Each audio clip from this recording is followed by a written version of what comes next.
the meaninglessness of endless pursuit. But what of the other ingredient? The lives sketched earlier were meaningless, we noted, in two ways, one being the lack of purpose and the other their quality of repetitive toil. And while we have, in our last examples, eliminated the first by endowing these lives with great purpose, or telos, the element of repetitiveness remains.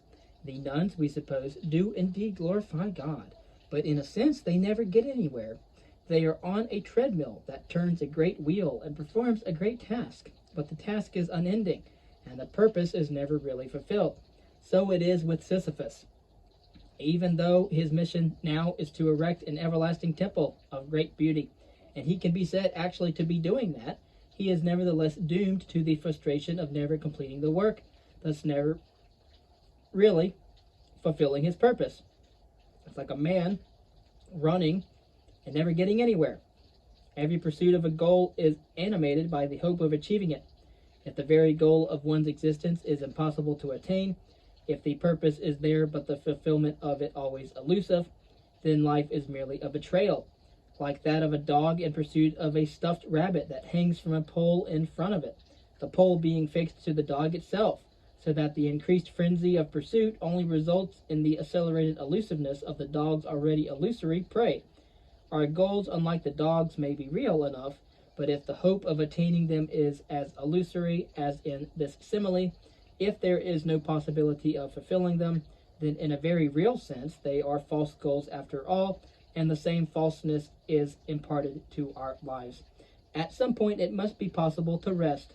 Life cannot be just a pursuit, and just the thing pursued, something real and worthwhile, although it gives the pursuit itself meaning, does not really give meaning to life if the goal is forever unattainable. The resemblance to Sisyphus is still too painfully clear. At some point, Sisyphus must be able finally to stop and reflect. There, I did it. If his final truth is that he is doing it, will forever be doing it, with no possibility of stopping, then the goal becomes, after all, a basis for eternal frustration, the very element that is most conspicuous in the story of Sisyphus, as it was originally told. Meaning and creativity, or creating meaning. If then or meaning through creation. If then a meaningless existence is one spent in pointless and repetitive toil, is a meaningful existence simply one in which these elements are replaced by their opposites? Can we say, in other words, that a fully meaningful life will be one in which some truly worthwhile goal is sought and achieved? Or, in terms of some of our examples, if we suppose that Sisyphus's labors do culminate in the creation of a lasting and beautiful temple, or that the adoration of the nuns does in fact in some real and theologically significant sense tend to the glory of God, then can we pronounce those lives meaningful? And generalizing, can we say that if human existence has or can be given these ingredients, then human existence is to that extent meaningful after all? Not quite, I think, for even if we suppose these conditions to be fulfilled, the pictures we have drawn can still fall short of meaningfulness. To see this, let us suppose that Sisyphus, for example, by his labors erects a beautiful and lasting temple that he had no part in whatsoever in creating. His only role, by his supposition, was to pile stone upon stone in a preconceived way, as might be done by some mindless machine that had been programmed to such behavior. We can, for example, suppose that Sisyphus is a slave, bereft of any autonomy or power of choice, whose work from moment to moment is entirely under the direction and within the control of someone having complete power over him. The temple he builds is therefore really the work of another, even though the building of it is entirely his. We can even suppose that the purpose or goal is his as well, in the sense that what he does want to achieve is and sincerely proclaims to be his life's purpose. Here we have an image wherein the ingredients of meaningfulness elicited before are clearly present. That is, Sisyphus's existence is not without purpose and of equal significance. That purpose is of genuine significance, and it is finally and lastingly achieved. What is lacking, however, is that the goal of his life is not of his own creation. It is simply imposed upon him from without. The same conclusion would emerge from our image of the prisoner condemned to a lifetime of hole digging. We can, with a bit of imagination, suppose that his labor results in something of lasting beauty and worth, and even that he is aware of this and can entirely comprehend it in his own mind. But still, if that goal, whatever it is, was self-conceived by someone else, so that his role is simply to be the instrument for the realization of what someone else has created, then his existence is still significantly lacking in meaningfulness. What he does and everything that he does could as well be done by an unthinking engine. And similarly, in the case of the nuns, if they are merely trained to do what they do, and they themselves have no hand in the creation of their goal, then their lives are still essentially meaningless, even though we may suppose this goal to be of great or even supreme worth and to be actually attained by them. For whatever else can be said in justification of their existence, they are still automata, the mere tools to the realization of an end, however noble, rather than the creators of that end themselves. We do then now have, it seems, all the basic ingredients of meaningless existence before us, and by their negation, all the basic ingredients of meaningful existence. Life is meaningless if it is lacking in a real, not merely illusory purpose, one that is generally significant and not merely believed to be so, capable of attainment and not forever eluding its pursuer, created and chosen by him or her whose goal is to achieve it and not imposed from without. Or, putting the whole matter positively, we can say that life is truly meaningful only if it is directed to goals of one's own creation and choice, and if those goals are genuinely noble, beautiful, or otherwise lasting, worthwhile, and attained. Having said that, however, we must not casually dismiss the dismal portrayal of human existence with which we began and blithely declare life to be meaningful after all. For what still needs to be done is to set human existence as we find it against these standards and to see whether it is meaningful after all. The conception of meaningfulness at which we have now arrived is one thing, but the discovery of it in our own lives is something else. And what we might discover instead is the mere illusion of it. That possibility cannot just be waved aside. Even a bright and totally convincing illusion is, after all, an illusion still, and it is all the harder to banish if it is metaphysical in character rather than the mere product of prejudice or ignorance. So, what is human existence typically? What, that is, do we actually find if we look objectively at the expression of life in any ordinary individual? We have already described it. It is what Schopenhauer, in the passage with which we began, described as a clockwork-like thing without purpose or meaning. Looked at from without, the typical life of an ordinary person perfectly resembles each of the images of meaninglessness that we have set forth, the main ingredient of these being repetitive routine that culminates in nothing but more than of the same.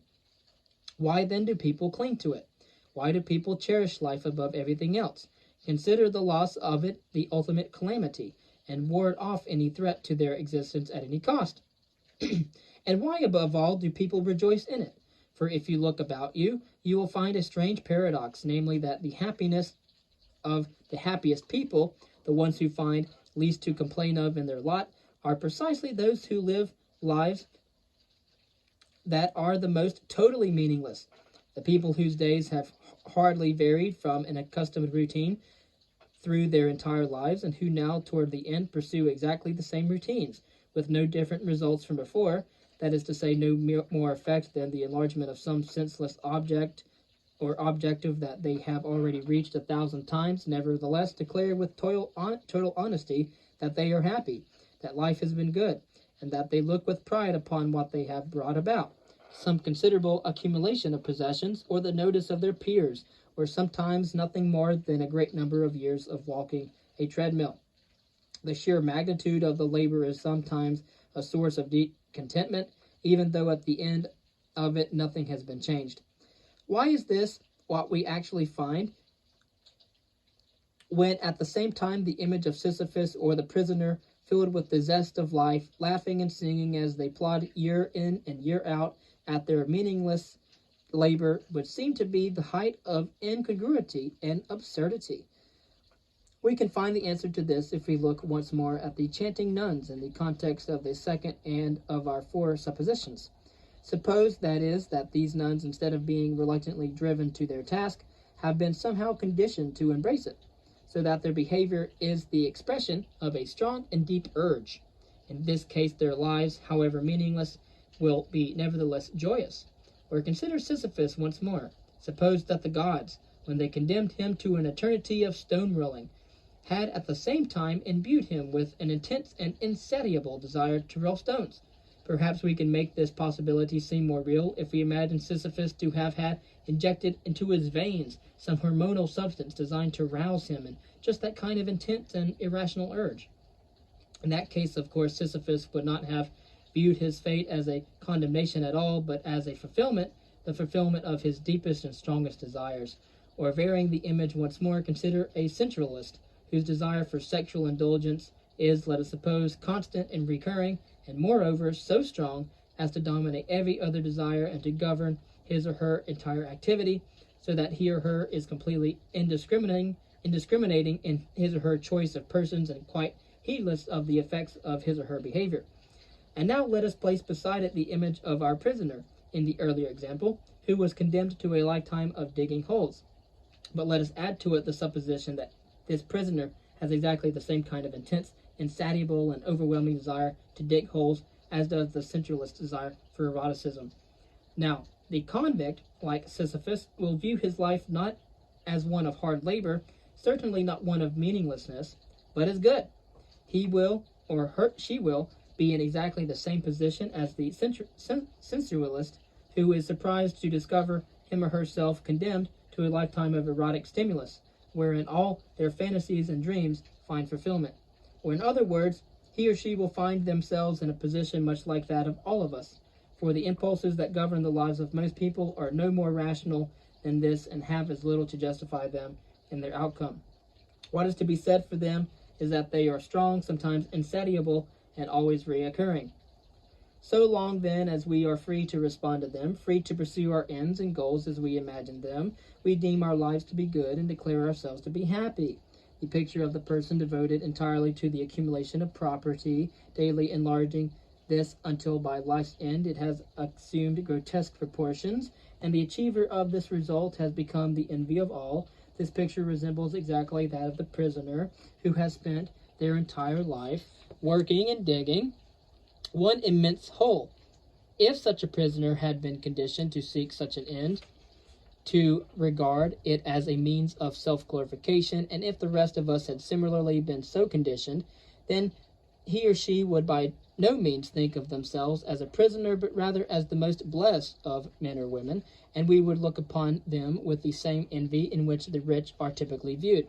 We can say, if we like, that there is no point to digging a vast hole, but neither is there any point to creating a vast pile of rocks, or anything else, and the point to be made here is that such prodigious achievements do not become meaningful merely because the agents of them find them fulfilling and declare themselves happy in the pursuit of them.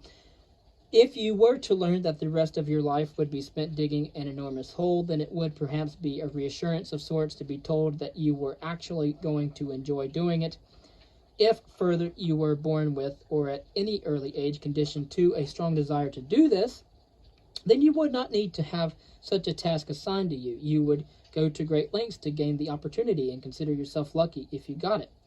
And you would someday view the great hole that you had dug with a deep sense of fulfillment. And therein does each of us find, in varying degrees, the picture of his or her own life. Creative existence. Does it have to be so? The first thing, of course, is to see that it is so.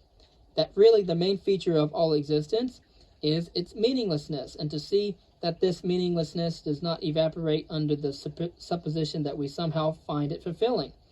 Having done that, we have hope of describing a meaningful life, without being blinded by the idea that we need not seek any further, having already found it. If the ingredients of meaninglessness are what we have described, namely, existence that is repetitive and without purpose, or whose purposes are illusory in the sense described, then we can say what a genuinely meaningful life would be. It would be a life that has a purpose, a telos, not just any sort of purpose that we happen to find satisfying, but one that is truly noble and good. And it must be one that is in fact achieved and not just endlessly pursued. And it must be lasting, and finally it must be our own rather than just something imbibed.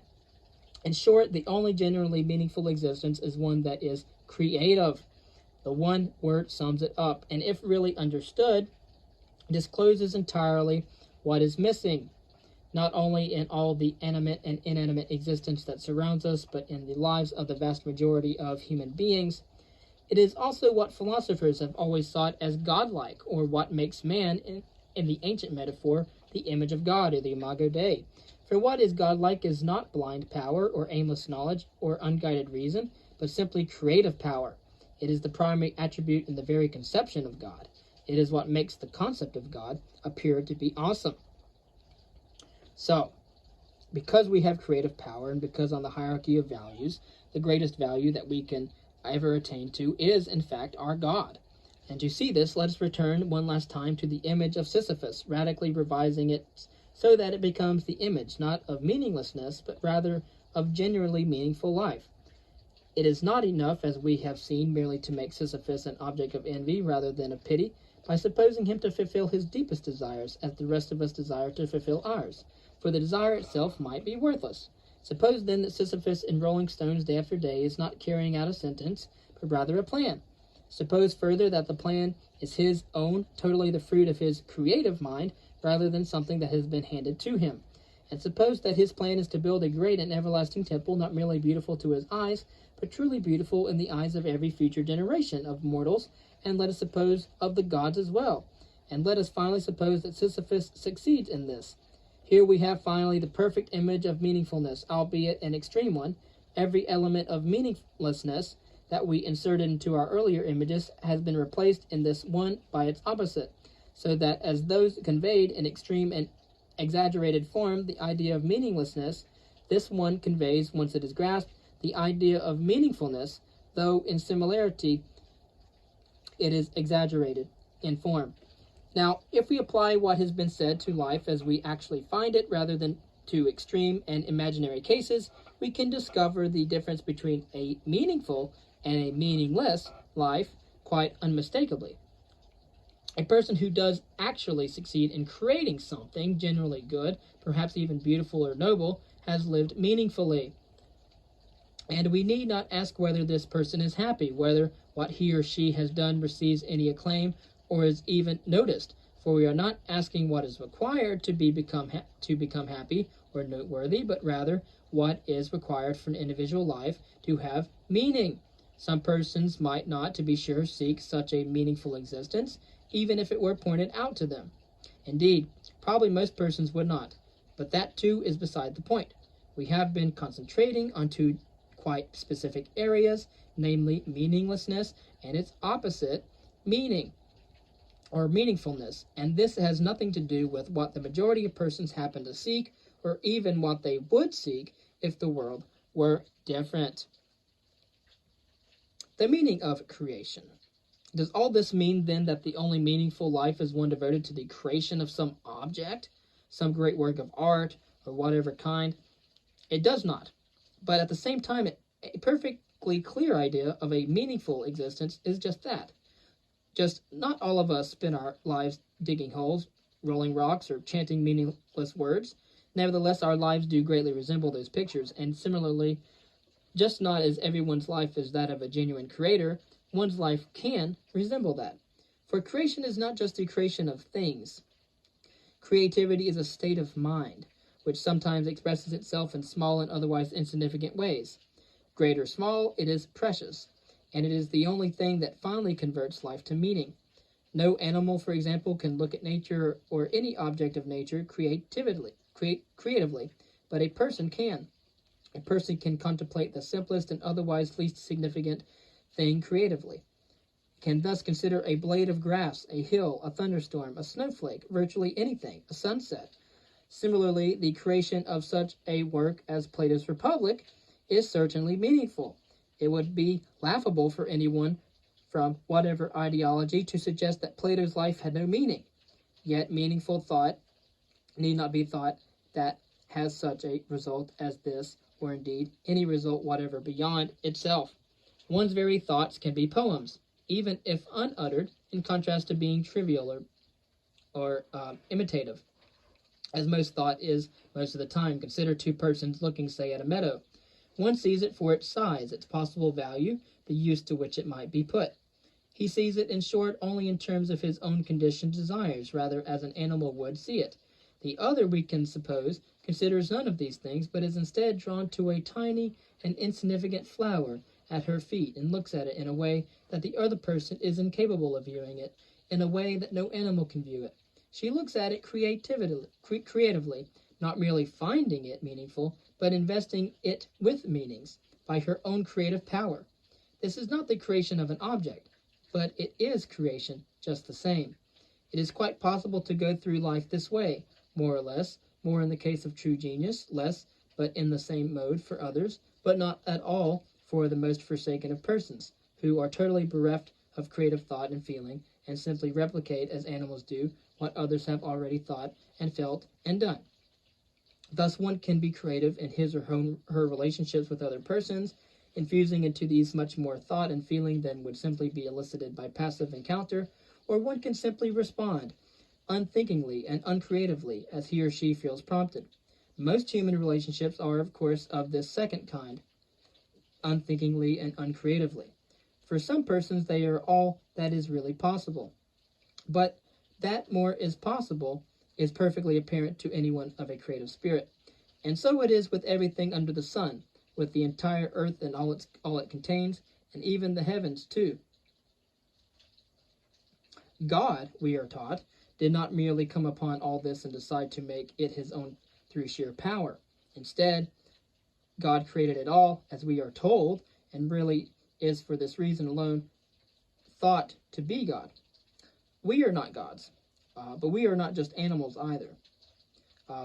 We need not stagger dreamlike through the four stages of life to death, accompanied by a series of trivial thoughts, as Schopenhauer expressed it. Although God does not exist, and although we are a little bit higher than the animals, we can instead, or at least some can, live meaningfully by creating our own meanings, whether great or small, and then literally glorying in them, caring not in the least what we get from it all. We will already have received all that is meaningful.